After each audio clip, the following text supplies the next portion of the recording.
Hello everybody, thank you so much for joining me today. I'm so excited to have you here. Today I'm going to be doing my monthly recaps. These are going to be all the books that I read in August. There's not very many of them. I sincerely apologize. The last video that I posted, I was reading fantasy series, and for some reason that took up all of my attention this month. I did get a couple other books in. There was only one that I read that wasn't for a video, so I'm probably not going to talk a whole awful lot about all the books just because most of those are more in-depth in those other videos, but I will still kind of touch on them, hopefully say some different stuff, but probably not. We'll go from there. So the first book that I read this month was Daughter of No Worlds by Carissa Broadbent, and I read this for a video reading my first fantasy series. It's up here if you missed it. But I really enjoyed this one. I don't remember too much individually about the different books, so I'm probably just going to kind of skim through each one of them and then kind of talk about them as a whole. After editing that video, I think I came to the conclusion that the first book was mainly one point of view, and then they added a second point of view towards the end. Don't quote me on that, I'm not certain. And then the second book was where they had the 2 and 3 point of views along with a third book. I really liked it. I think that it was really sweet. What I did like about this one, in contrast to the other 2 books of the series, was this one you could read it as a standalone if you wanted to. If you decided to read it as a standalone, I would just skip the epilogue, just because the epilogue is going to be what kind of gives the cliffhanger of the book. If you weren't in love with it, you didn't really like it that much, it was just like, alright, it wasn't something that you necessarily wanted to continue, but you don't like reading the first book of a series and then having it leave on a cliffhanger, this one's perfect for you because it doesn't have to end on a cliffhanger. They ended up summing up pretty much the entirety of the journey that they were on in the first book. They summed it up, finished it, and then added that epilogue where it was that kind of cliffhanger that brings you into the next book of the series. The second book was probably my least favorite in the series, and it's really just because it was so war-based and not very action-packed.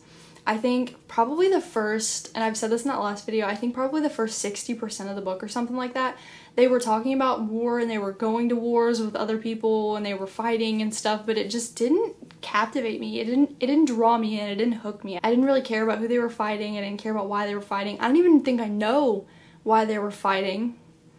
Honestly, that was what it was. I don't remember majority of the second book. I just remember just kind of the bulk of it at the end, which I enjoyed that part. I would say if you really enjoyed the first book and you're kind of struggling with the second book, definitely keep going with it. It was still really good. I really enjoyed it as a whole, even though a lot of it I didn't quite get.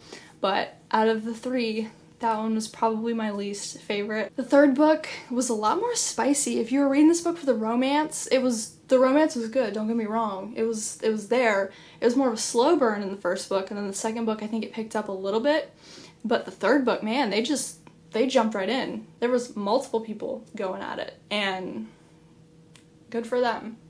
But definitely a lot more spicy. So if you don't want to read a spicy book, I would say maybe just keep it at the first one and don't move on with the series. Now here's the thing, if you don't know by now, I'm not a huge fan of spice, as in I don't read books for the spice, but I am open to it. If you have like a really long drawn out slow burn and it's just like kind of once at the end, I'm fine with that. But sometimes whenever you just add it in to add it in, not a fan. The third book did add it in to add it in, but I could see where they were coming from because they were constantly fighting for their lives. I can't say I wouldn't do the same. If I was them, I'd probably be in the same boat. But still doesn't mean that I wanted to necessarily read about it a lot. If it was just like once or twice, I'd be fine with that. But I think in the third book there was probably at least 4 scenes. 3 or 4. But I did enjoy the way that everything wrapped up in the last book. I enjoyed the way that everything was resolved. To my knowledge, there wasn't anything that was left unanswered. There wasn't anything that they didn't wrap up at the end and that didn't end up all coming around full circle and making sense. Now, is there a possibility that I could have missed a whole bunch of stuff that they just didn't really conclude? Yeah, the chances of that are pretty high. But there was nothing that I was left questioning at the end, so that's okay. So I'm gonna go ahead and rate all the books individually. So I would say for the first book, I would give that one a 4 out of 5 stars.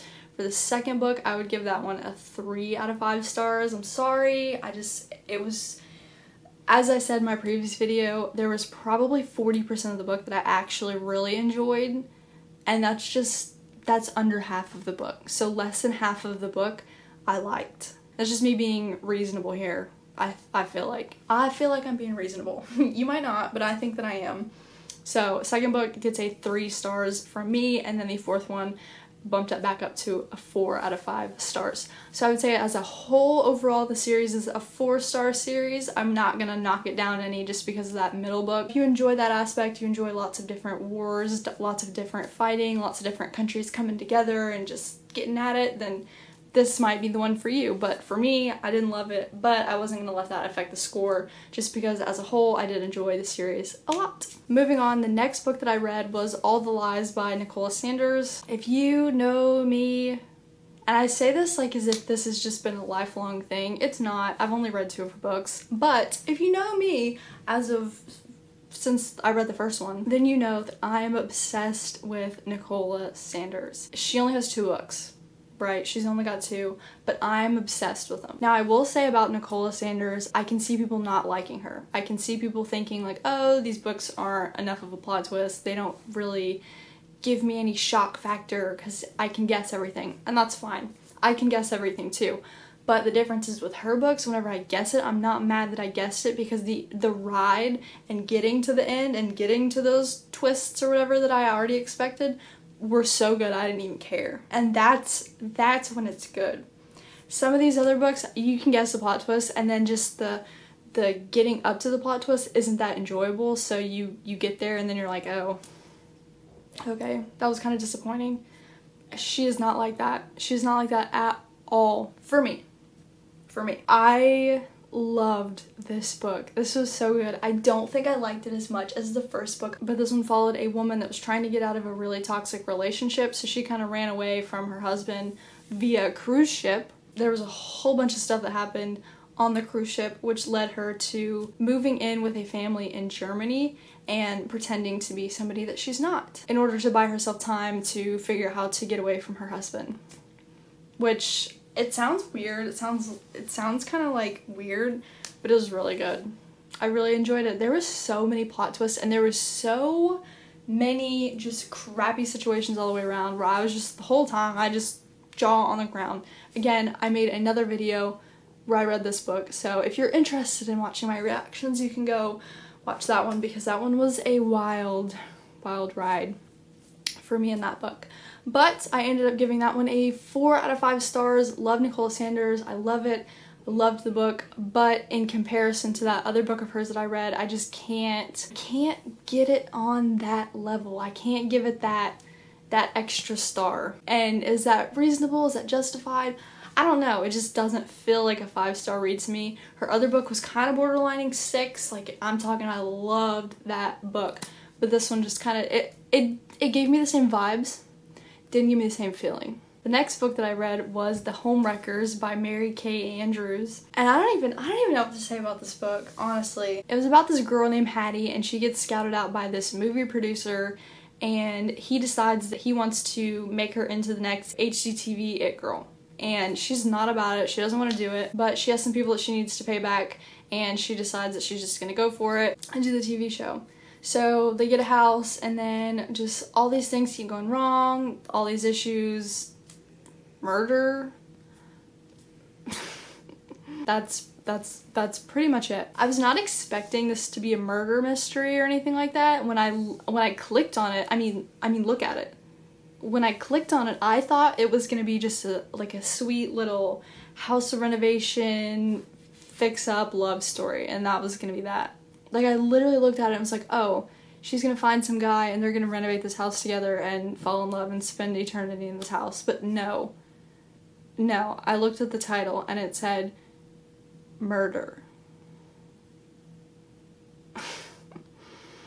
So that's what we got. I was not expecting that, but whatever, to each their own. Gotta add some spice. I cannot express how disappointed I was with this book. I did not like it. I didn't. I'm sorry. If you like this book, that's great. I didn't at all. The romance was absolutely the most subpar thing I've ever witnessed in my life. The incorporation of the murder mystery was just overpowering. It was overbearing, and it was weird. It was so weird. I mean, who wants to read about romance when they've got a dead body on their hands? Not me. Not me, that's for sure. I don't want to say you're completely trash this book because it wasn't that bad. It still had the slight entertainment factor. However, it was not something that I cared about at all. I got near the end and I just was like, I don't care. I don't care who did it. I don't care who murdered anybody. I don't care if anybody falls in love. Like, I didn't care about any of it. I just wanted it to be over. And not to mention, this was so incredibly insta-lovey. I can't even comprehend it. The characters that fell in love, when I tell you that they didn't speak but like 4 times to each other, I don't even know where the chemistry was. I didn't even know they liked each other. I didn't even know that they were friends. And then they're like, oh, we're in love. Okay. Okay, do your thing. Not my thing. Not my thing at all. I didn't care about any of this book, like, at all. Not at all. Not in the slightest. Did not enjoy it. Don't get me wrong, it entertained me for the most part, but I didn't like it. So I ended up giving that one a 2 out of 5 stars. Would not recommend. I wouldn't recommend reading it. If you have this book on your TBR right now, think again. Just think about that one more time. And the last book that I read this month was 1,000 Boy Kisses by Tilly Cole. I believe that's who it is. I don't have the book with me at all. I thought that this book was really, really sweet. I knew that it was going to be a sad book. I was, expecting it. But I was not expecting their instantaneous attraction.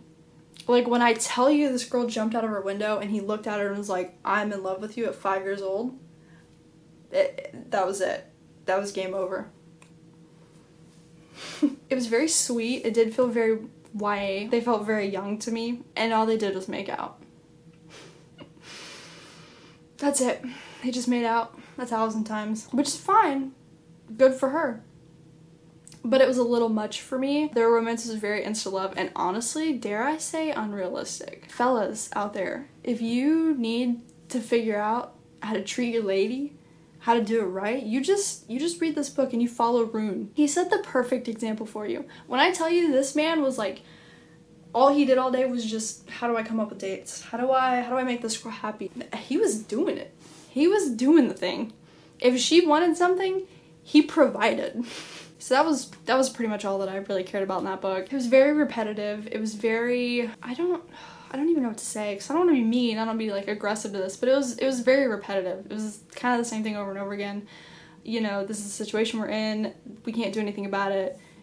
Try to make things a little bit better. Get upset about it. This is the situation we're in. Can't do anything about it. Just repeating the steps, which is fine. It was cute for this book.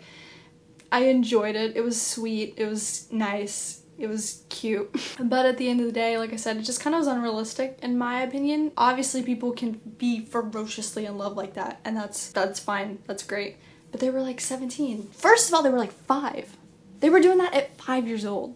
Definitely not my favorite book that I read this month. It wasn't bad. Again, it was cute. It was very sweet. But at the end of the day, it was so incredibly lovey-dovey. It was just kind of annoying me because I was like, I'm sitting there reading it and I'm going through it and I'm like, I don't really want to hear about them making out again. I really don't. I'm more of a slow burn type of person, and this was not that. This was not slow burn in the slightest. I was hoping that they would have drug on more of their separation, more of their long distance, but they didn't. So, to each their own. But I still liked it. It still entertained me. It entertained me a lot more than the Homewreckers, which is why I gave this one a 3 out of 5 stars. Obviously, it's still not bad. I liked it. It entertained me thoroughly, and it was sweet, but there was a lot of parts that I was just kind of not interested in. I will say, for those of you who do not like long chapters, this was very long chapters. I think the longest one that I remember looking at was like 45 minutes. So that is something to note if you are not a fan of that. That didn't bother me too much, but I know that a lot of people are very picky like that. That's it. That's all I got for you guys. This is all I read in August. I'm so sorry it wasn't that much. I know I was slacking. That fantasy series really just drained me for some reason. Just took the life out of me. But I was trying, and I will do better this month.